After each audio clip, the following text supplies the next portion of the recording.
विषयी पुरुष को भगवान के मार्ग में लगाया जा सकता है, भक्ति के मार्ग में लगाया जा सकता है, बहुत कठिन है, पर उससे हजारों गुना कठिन है कि जो अभेद तत्व भक्ति में लगा है, अभेद भक्ति, ज्ञान भक्ति में, जो ये भी भगवान की एक अभेद भक्ति है, इसमें जो लगा हुआ है कि अहम ब्रह्मास्मि, उसको दासत्व में लाना, ये बहुत कठिन बात है। ये चमत्कार केवल महापुरुषों में होता है कि जबरदस्ती बलात् उसके हृदय को, जैसे राधा बाबा के हृदय को भाई जी ने बदल दिया, पैर छू के बदल दिया। देखो दाता कैसे हैं, पैर छू के वो वस्तु दी जो पैर छू के मांगने पे भी नहीं मिलती।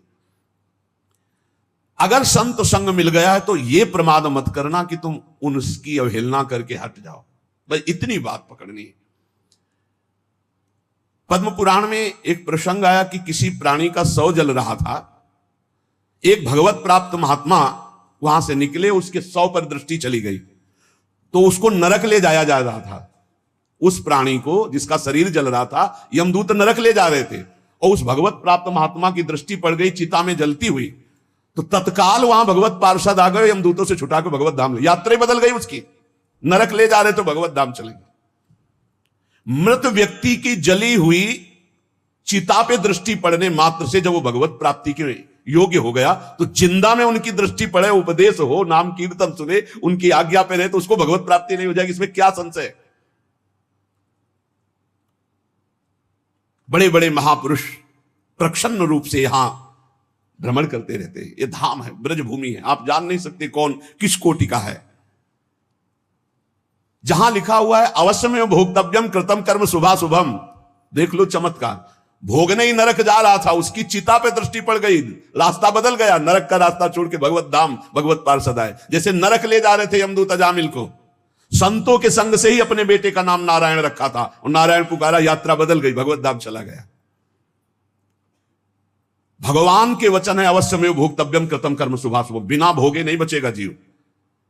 पर संत दरस जिम पातक टरे, दर्शन मात्र से, संभाषण मात्र से, कर्मों को बिना भोगे हुए, बिल्कुल सत्य विषय, संत आपको भगवत प्राप्ति करा देंगे। जो भगवान को प्राप्त संत है भगवत प्राप्ति करा दे, क्योंकि उनसे भगवान से बातचीत हो, भगवान से वो प्रार्थना करेंगे, तब वो सारा कार्य माफ भगवान ही करते हैं, योग माया पर्दा भगवान ही हटाते हैं, पर प्रार्थना संत करते हैं। प्रार्थना हमें जब अगर संत जन मिल जाए तो भगवान से इस बात की करनी कि कभी इनसे हमारी विरति ना हो, कभी हम इनसे हटे ना। ये हमारे साथ अगर प्रतिकूल व्यवहार भी करे, कटु वचन भी बोले, तिरस्कार करे, हमें हटाए तो भी नाम न दे, तो अंतिम तक बल जाएगी, पक्का बल जाएगी। जिस दिन वो करुणा में होंगे और उनकी दृष्टि पड़ेगी कि इसको हजारों बार दुत्कारा गया नहीं, इसका मतलब अब मुझे इसका ठेका लेना ही पड़ेगा, बस हो गया, उसी दिन हो गया। क्योंकि संतों का हृदय बहुत कोमल होता है, वो ऊपर से कठोरता का अभिनय मात्र करते हैं। संत हृदय नवनीत समाना, पर नवनीत में भी दोष कि निज परिताप द्रव्य नवनीता, इसलिए कहा कविन पर कहा न जाना। बोले संत का हृदय मक्खन जैसा होता है, बोले पर उस मक्खन दोष युक्त है, उसमें जब स्वयं ताप लगता है तब पिघलता है, और पर दुख द्रव्य सो संत पुनीता, इसलिए कहा कविन पर कहा न जाना। तो जिस दिन वो तुम्हारे ऊपर दृष्टि पड़ी और देखा कि इसको 10 बार दुत्कारा पर ये गया नहीं, तो नीच से नीच व्यक्ति को भी परम पद प्रदान करने में समर्थ भगवान के प्रेमी जन। उपासक को चाहिए कि संत के शक्ति प्रयोग का इंतजार करे। संत के अंदर एक भागवतिक शक्ति होती है जो आपका परिवर्तन करती है। जैसे अपने सब लोग हैं, आप कौन सा ग्रंथ पढ़कर वैराग्य धारण किए हो?